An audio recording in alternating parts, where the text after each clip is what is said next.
In 1917, the Bolshevik Revolution took place. The German historical philosopher Hegel argued that the driving force of history does not lie with Greek mythology or the God of Israel, but with humanity itself. Hegel's ideas were passed down to the German communist revolutionary thinkers, Engels and Karl Marx. Engels' father was a small to medium business owner. One day, after visiting his father's workplace, Engels observed that 99% of the labor force was being exploited to sustain his father's livelihood. He declared such a society abnormal and thus began advocating for a communist revolution.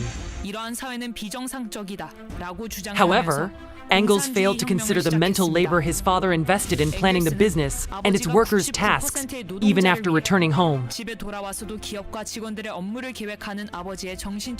This was the beginning of communism. Engels joined forces with Karl Marx and went to England. To communize England, they incited workers to take up sickles and pickaxes to kill landlords. But their efforts were thwarted by the belt of Christian evangelism led by John Wesley.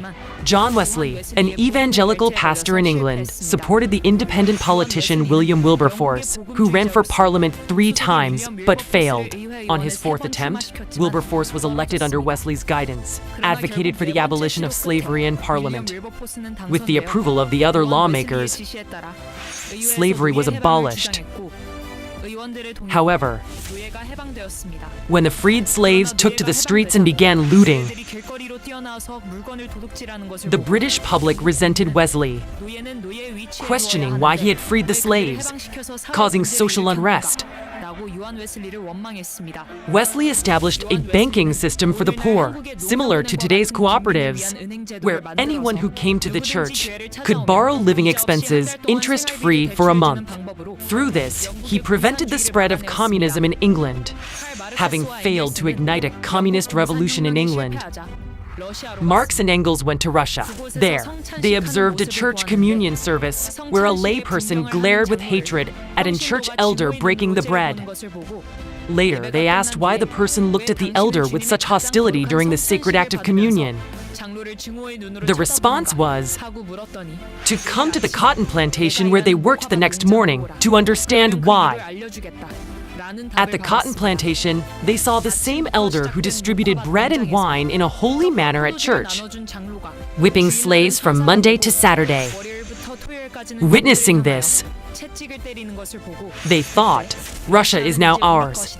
They incited 23 school teachers, leading to the Bolshevik Revolution. The 1917 revolution swept through Yugoslavia, Czechoslovakia, Austria, Uzbekistan, Kazakhstan, Kyrgyzstan, and the Soviet Union, burning everything in its path. However, its momentum was halted by the belt of Protestant evangelism in Denmark, Sweden, Norway, Finland, and West Germany, which stopped the spread of communism.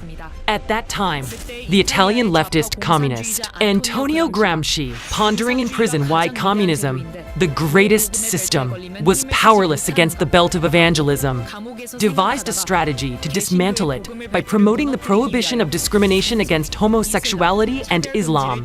As a result, the French Revolution of 1968 erupted, spreading to the United States and causing the world to crumble under the banner of prohibiting discrimination against homosexuality and Islam.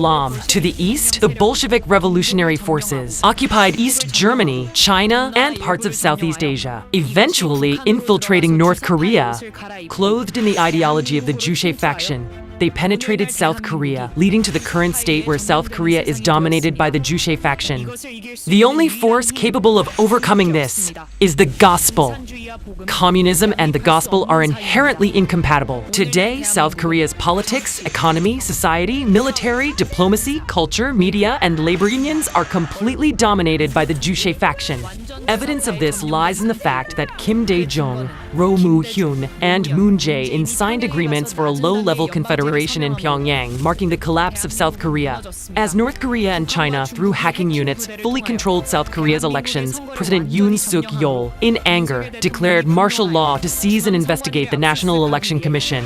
However, despite the Constitutional Court dismissing charges of rebellion, the Democratic Party, holding a majority in the National Assembly under the Constitution, passed laws branding President Yoon Suk-yeol as the ringleader of rebellion and imprisoned him in Seoul Detention Center. Now, with the authority of the people's right to resist above the Constitution, 10 million people must gather in Gwanghwamun Square to rescue South Korea, which has already been overtaken by North Korea's Juche faction, and restore it as a normal nation. We must urgently save the country that Syngman Rhee founded and Park Chung-hee elevated to the world's 6th largest economy and 5th strongest military power. President Lee Jae-myung must resign by the end of the year, and members of the National Assembly must voluntarily step down, holding re-elections within 3 months to restore South Korea as a normal nation. If those who have attended even one Gwanghwamun rally gather, 10 million people in Gwanghwamun Square could spark a movement akin to the April 19 and May 16 revolutions. This carries the authority above the Constitution, necessitating a second founding of South Korea.